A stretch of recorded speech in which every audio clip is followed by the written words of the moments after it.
Turns out a museum to honor our heroes chose Texas over Denver, which makes us wonder what happens to RTD's gravel pit on prime real estate. The Strasburg Fire Department isn't used to media attention, but they just keep asking for it. Pretty soon that fancy foam filling the hole on US 36 is going to get a big test. And how pot may be impacting Colorado's ozone layer. That's next. Well, after a roller coaster of events, the National Medal of Honor Museum will not even be coming to Denver. Today, the museum's board of directors announced they chose Arlington, Texas as its new home instead. The board says the decision came down to several factors, including the city's location, size, and number of visitors. They also say it had a lot to do with community support, both overall and patriotic. The foundation probably wasn't feeling a whole lot of love from Colorado after RTD initially rejected leasing land to the museum for an entrance park for that museum. RTD first voted against giving up their whole lot of nothing there at Colfax and Lincoln. One of the board members said they didn't know how many Medal of Honor recipients there were to even need a museum. She later apologized. RTD reversed its vote after getting some pushback. Now they can hold on to their empty lot. We do not have a current or midterm plan for that parcel right now, and that's one of the reasons that we're able to go ahead and agree to do the lease on that parcel. So the mayor's office says it is disappointed Denver was not selected, but they do not believe the RTD board's initial no vote played a role. Tonight, it is important we mention something our neighbors down south are dealing with. The Decker fire burning near Salida has grown to nearly 4,000 acres. 110 homes were initially evacuated, but today even more people were forced to leave there. Firefighters from the metro area are headed down to help. Lightning started that fire nearly a month ago. The Strasburg Fire Department is not used to a lot of media coverage, but they're almost inviting it lately. Most recently when they fired a volunteer paramedic who was vocal about a conflict of interest the day after we aired a story about it. And they're trying to fix an open meetings violation in a very interesting way. We first told you about the Strasburg Fire Protection Board's problems earlier last month when the board got slapped with a lawsuit for violating open meetings law. State law requires a 2/3 majority vote to go into executive session. It'll be pursuant to 246402-4B for specific privileged legal advice regarding contracts and employment manual interpretations. They didn't vote back in August, so the citizens action group Friends of Strasburg Fire sued. The board met again last week, and it appears this is how they are going to try to fix things. I would recommend a motion by the board to ratify the action to go into executive session on August 15th. They held a vote to go into executive session just more than a month later. Legal beagles tell me that likely won't work. We'll see what the judge says. Later at that same meeting, I make a motion that we direct the chief to terminate Mr. Jones effective immediately. the board voted unanimously to fire the guy behind the lawsuit, Brad Jones. He's the volunteer firefighter who started Friends of Strasburg Fire to call for integrity on the fire board. Jones had been on 9 News less than 24 hours before, speaking out against a conflict of interest involving the board's president and a maintenance contract his business holds with Strasburg Fire. His firing came with a warning from the board to the district's fire chief. Tell your people to stop talking to the press. Before any incidents are reported to media, anything else, it has got to come through you and it's got to be approved by you.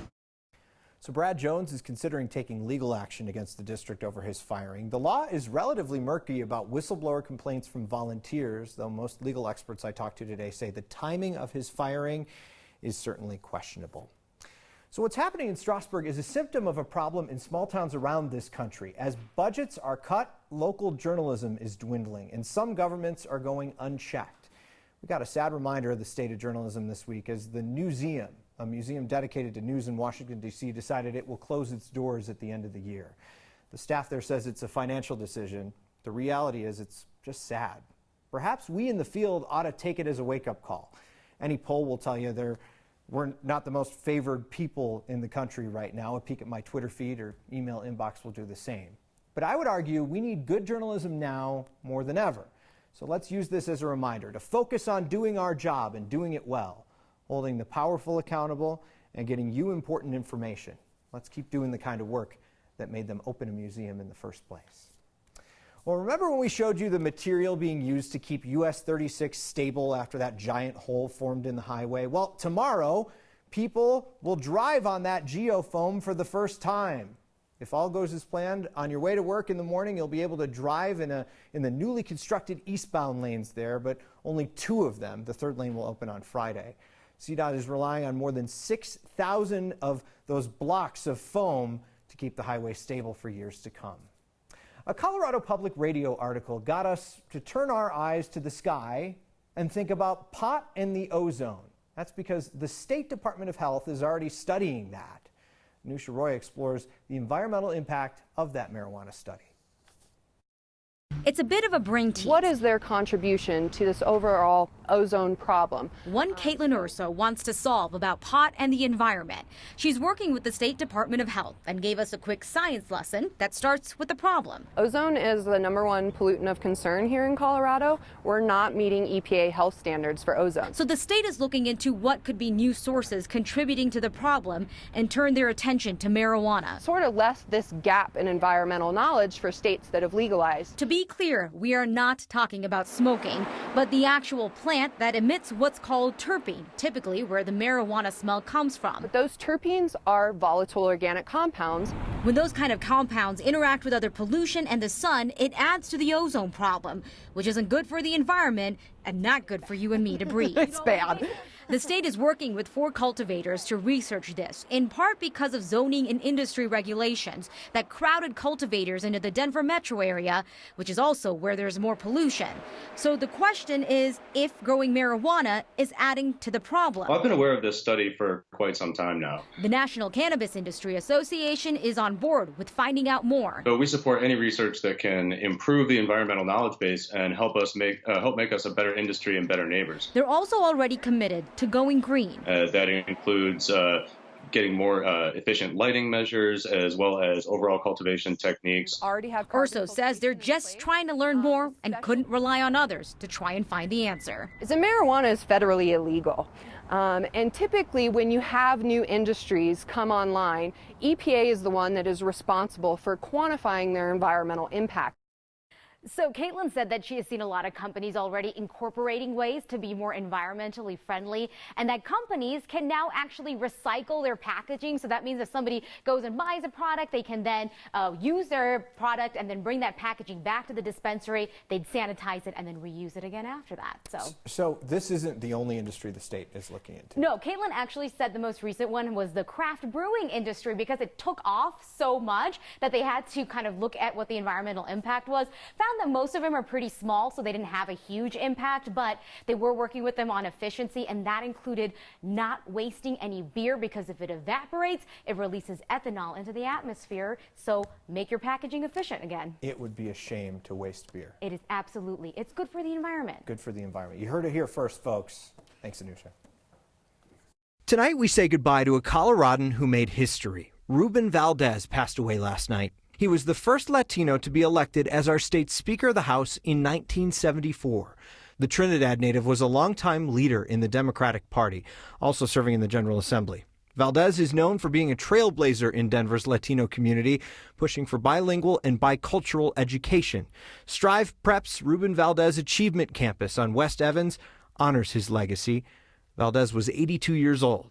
He leaves behind 3 children and 7 grandchildren. They suffered immeasurable loss. It's like a scar, it's with you. Over time it heals, but it never really goes away. But instead of heading to a therapist's couch, he and his mom headed outdoors and onto horses. Cybersecurity is a growing practice in the U.S. Cybersecurity is not just this one group of people. I mean, I think I look different than your average cybersecurity person. When it comes to finding people for the job, some students in Colorado are on top. And we follow up with an old friend of Next. Turns out this October is turning out to be much better for Isaac Hardstone than last year's.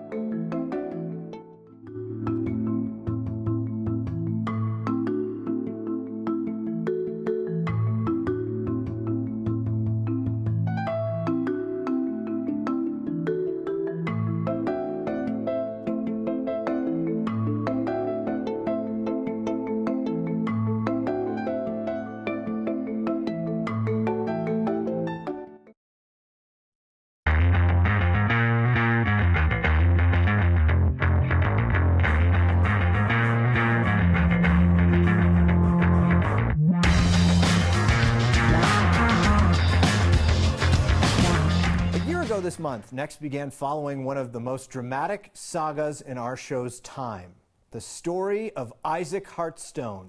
This time last year, the big wooden troll was creating quite the buzz in Breckenridge. Neighbors were upset because of the large crowds, lack of parking, and the trash associated with the town's newest guest. So it created such a problem that Isaac was locked away, but he was relocated to his new home behind the ice rink back in June. The town of Breckenridge says that was the best decision they could have made. We checked with them today, and they told us there haven't been many complaints, I should say. There may have been some about the troll.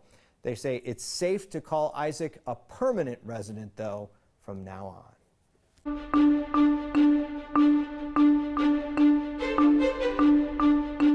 A permanent resident, Steve, and a national treasure, I think. We're headed for that status with that guy. That dude is cool.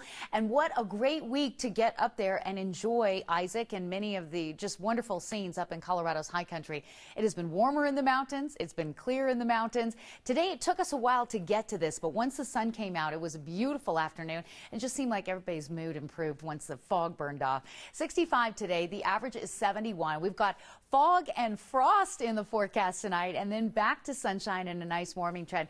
All the heavy weather is off to the east of us, but there will be a little surge of moisture, a little bit of cool air coming in tonight. That low cloud and fog, that cover is just going to push all the way back into the metro. A little bit of drizzle pushes out early, won't stick around nearly as long as tomorrow, but it will be cold.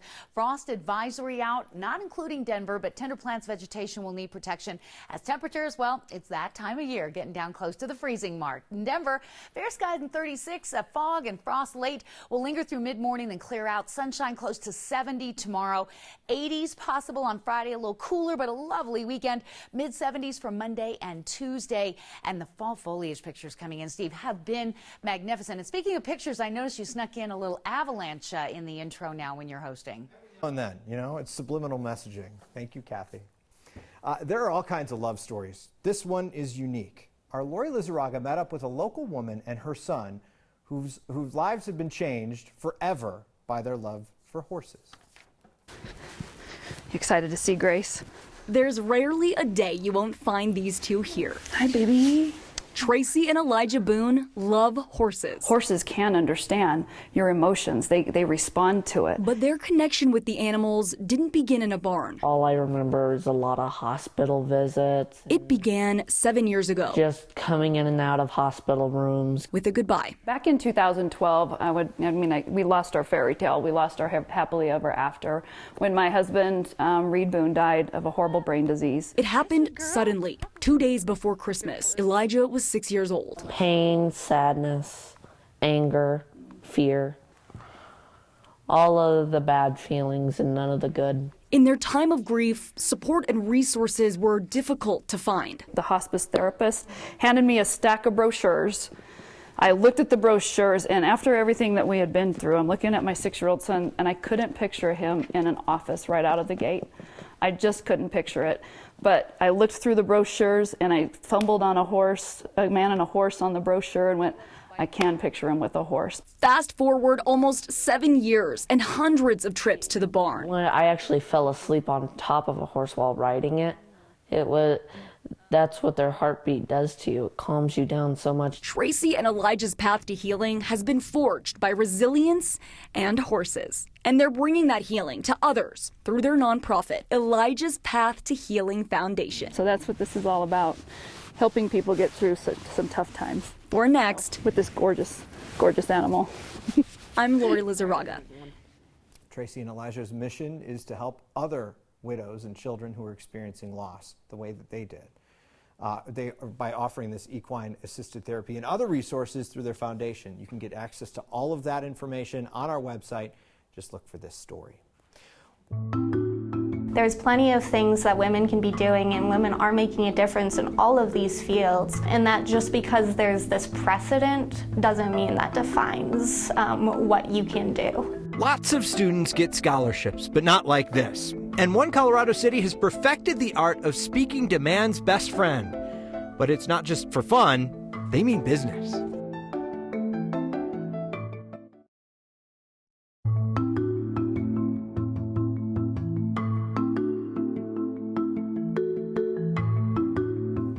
There's been a gender gap in the cybersecurity workforce for decades, but that gap is slowly closing thanks in part to a computing association that is paying women to get into the field. It awarded 16 scholarships to women across the country studying cybersecurity. It's rare for students at the same school to get it, but photojournalist Brian Wendland met 2 CU Boulder students who nabbed that prestigious award. Okay, you guys, I'm going to ask you to raise your hands if when I say your grade. Teaching at St. Vrain Valley School District's Innovation Center takes up most of Jennifer Peyro's day. You're 9th grade, okay. But she still finds time to pursue her master's degree online through the University of Colorado. We're not the highest paid job. we go into it because we want to make a difference. We want to change the world. This year, she got a boost in the financial department from scholarships for women studying information security. She's one of only 16 people to get the $5,000 to $10,000 award in 2019. I was just blown away to have gotten it. I mean, it's incredible. And she's not the only student from CU to receive one of these prestigious scholarships this year. I'm working on a network systems problem set. Stacey Hayes is a senior computer science major at CU. She says the scholarship is going to help her worry less about the cost of tuition and more about finishing strong before graduating. So what I want to do is I want to work as a software developer, so I'll be developing applications for military use mostly. The Swiss Scholarship, as it's known, is only for women. The award aims to give them a leg up in a male-dominated industry. Just because there's this precedent doesn't mean that defines what you can do. Cybersecurity is not just this one group of people. Peyro wants her award to inspire students to reach for goals they might have thought were out of reach. It's really cool. Definitely really cool. Something that you could get to if you wanted. And she's encouraging girls in her class to think about a career in a field that's about more than just math and science. If you can solve problems and you can persevere, then you could do this. For Next, I'm Brian Wendland. Those scholarship winners get more than just money. In December, they will meet at a conference in Puerto Rico to show off the work that they are doing in cybersecurity and in education. Dogs can shake and roll over, do all sorts of tricks, but dogs in one Colorado city are a little bit more impressive because apparently they can read. That, plus our favorite part of the show, your feedback, next.